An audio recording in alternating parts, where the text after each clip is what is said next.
২০০৭ সালের ১৬ই March Bangladesh cricket ইতিহাসে এক শোকাবহ দিন।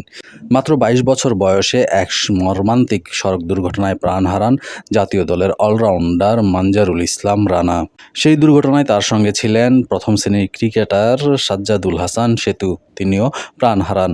খুলনার মুজগুন্নিতে ১৯৪৮ সালের ৪ মে জন্মগ্রহণ করেন রানা, অর্থাৎ আজ তার জন্মদিন। বেঁচে থাকলে তার বয়স হতো ৪১ বছর। বাঁহাতি ব্যাটসম্যান ও বোলার হিসেবে ২০০০ সালের খুলনা বিভাগের হয়ে প্রথম শ্রেণীর ক্রিকেটে অভিষেক ঘটে তার।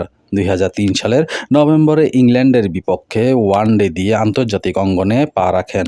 মাত্র তৃতীয় বলে মাইকেল ভনের উইকেট নিয়ে তিনি হয়ে ওঠেন প্রথম বাংলাদেশি যিনি আন্তর্জাতিক অভিষেকে প্রথম ওভারেই উইকেট শিকার করেন। পরের বছর ফেব্রুয়ারিতে জিম্বাবুয়ের বিপক্ষে টেস্ট অভিষেক ঘটে তার। রানা ৬টি টেস্ট ও ২৫টি ওয়ানডে খেলেছেন। ওয়ানডেতে ৩৩১ রান ও ২৩ উইকেট এবং টেস্টে ২৫৭ রান ও ৫ উইকেট নিয়েছেন। ২০০৫ সালে জিম্বাবুয়ের বিপক্ষে ওয়ানডে সিরিজ তার অলরাউন্ডার পারফরম্যান্স বাংলাদেশকে ২-০ থেকে ৩-২ ব্যবধানে সিরিজ জয়ে গুরুত্বপূর্ণ ভূমিকা রাখে।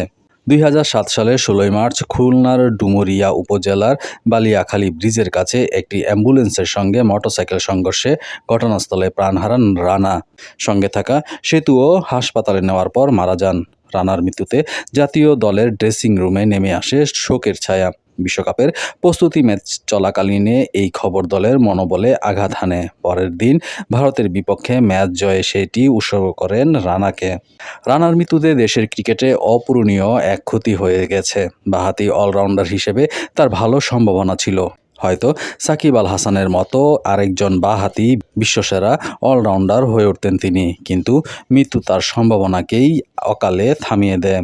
রানার স্মৃতিকে অমর করে রাখতে খুলনায় শেখ আবু নাসের স্টেডিয়ামে তার নামে একটি স্ট্যান্ড নির্মাণ করা হয়েছে।